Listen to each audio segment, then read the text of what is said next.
All right. Hey, everybody, this is Jen. Now, we're getting started with scheduling, which is always a scary, daunting thing for people. So, in this just really short introductory video, I want to try to give a little bit of perspective. Okay, so the first thing I'm going to do is I'm going to type into Google, oops, get in here, PNEU schedule. Okay, there are several of these floating around. Well, actually, they're in different forms, but they're pretty much the same one. The one that people are familiar with in a couple of different forms comes from a Parents Review article from 1908. Okay. Um, People tend to feel like they have to stick rigidly to this schedule, but I want to let you in on a little secret. There are other schedules in the archives, not very many, but there are a few, and I went through and analyzed some of them for you because I want to show you some things that may be surprising to you. All right, so we have complete information for Form 1 and Form 3. Forms 2 and 4 are missing in the archives sometimes, so I wanted to make sure we were dealing with complete information here. So the first schedule comes to us from 1892. So this would have been, boy, the very beginning of the PNEU, and this was in the Parents Review. So we'll consider this one to be our baseline, okay? Now, the one that we're all familiar with from 1908 comes here. Now, I've color coded this to tell you when time was removed from a subject and when time was added to a subject. So you can see we were already seeing a little bit of fluidity here, where she took from one subject and put time somewhere else. Here she even added a subject. Handicrafts wasn't even included in the morning schedule in 1892, but it was in 1908. By the time we get to 1928, the schedule looks like this, and you can see this is compared to the 1908 one. So you can see she added some time to writing, she got rid of printing, added a little bit, oops, took some away from drawing, from reading, added some for recitation. Now, keep in mind, this is 1928. Now, she died in 1925, but this would have been Elsie Kitching running things. So it would have been, it's fair to say it would have been pretty similar to what it was in Mason's day. Now, in Form 1, they're only kind of moving minutes around within this 2.5 hours. But I want to show you something that might surprise you. Look down here. The things that are in the program that are not reflected in the morning schedule. And it's some pretty important things like history. Tales like Pilgrim's Progress and fairy tales were not done in the mornings. In this year, their handicrafts weren't done. Composer study was never done in the mornings. Nature study was never done in the mornings. So that leaves us with the question, when were those done? All right, so let's come over here to Form 3, where we also have complete information. Again, 1892, this is what they were doing. By 1908, I want you to look at this though. They went from 9 o'clock to 12:40 in 1892. They went from 9 to 1 in 1908, and they went from 9 to 12:45 in 1928. So there was even a little bit of flexibility with the number of hours or minutes in the morning schedule. And again, they're taking from one and putting it someplace else. And again, there are all these things that show up in the program that are not reflected with a spot in the morning schedule. Now this presents us with a bit of a conundrum, okay? I want to go first of all into the archive, and let's take a look at one of these schedules. This is the one from 1928. First thing I want you to notice is that they're going to school 6 days a week, not 5 days a week. So there's already before we even take a look at anything else, there's already some translation that we have to do, unless you want to go to school 6 days a week. So people have handled that different ways. Um, to me, it doesn't really matter how you handle it. It's just going to be a personal preference. Some people are going to just drop things. Some people are going to take the Saturday work and stick it in Monday through Friday and make their days a little bit longer. Some people are going to shorten the individual lesson times in order to fit it all in.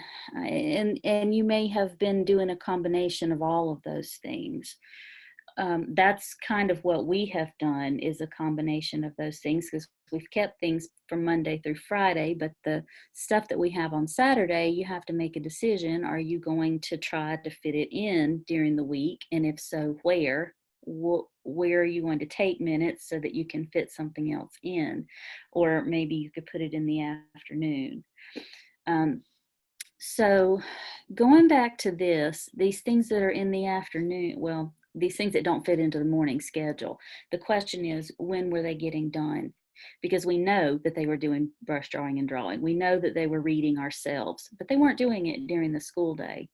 And so there are um, a couple of options that it may explain why those things weren't in the morning schedule. One, the most obvious to me, is that those were being done in the afternoons.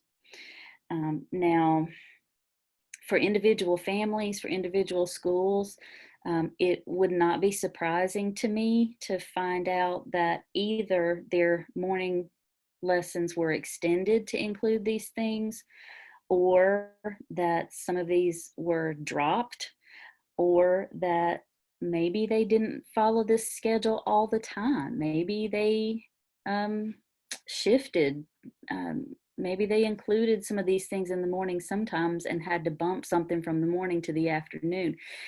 The truth of the matter is, we just don't know, and we have to do the best we can with what we know. So the very first thing I want you to let go of is the idea that the 1908 schedule is what you need to be shooting for, because it was organic and fluid even within the PNEU in Mason's day. All right. The second thing is, I want you to start thinking about, instead of scheduling, let's do something that's a little more familiar to us. Let's think of it like a budget. Let's think of our schedule like a time budget, okay? So in your budget, where you run your household, everybody has different resources and different obligations, right? There's no shame in abiding by the boundaries that you have. You have a certain amount of income, and if you are responsible, have handled your money responsibly, then you have a certain amount of expenses, and your income covers your expenses. And if yours doesn't look like somebody else's, nobody shames you for that. It's just, those are your constraints, that's your boundaries, and you stay within them. Where you get in trouble is when you start trying to live beyond your means, and then you feel overextended, you feel stressed, and you need to make a change. You have to, at that point, either find a way to make more money to cover your expenses, or you have to cut some expenses. That's just basic family economics, okay? So let's think about our time budget in the same way. Now, everybody has the same 24 hours in a day, but you can't really say we all have the same time resources, because some of us only have, one child who has no difficulties with anything, and we have no outside obligations. Other people have a house full of kids, maybe some that have learning differences. Maybe there are infants and toddlers involved. Maybe mom has to work part-time in order to supplement the income. Everybody's different, okay? So as long as we're living within our means, there is no shame in not spending more than we have, okay? So when we're thinking about our schedule, if your schedule feels tight, it's because you're overextended and you have a decision that you need to make. Now, you can't create more time in your day, but you can commit to either giving more school time in the morning or in the afternoon, or cutting some things from your schedule. So it's not an easy decision, but I want you to try to let go of the fear of missing out. And I want you to weigh the subjects that you think are the most important, that will serve your student the best, that your student is the most interested in. And if you need to let some things go, you let some things go. And as long as you're intentional about it, just rest in that decision and then reassess in a couple of weeks to see if things feel looser.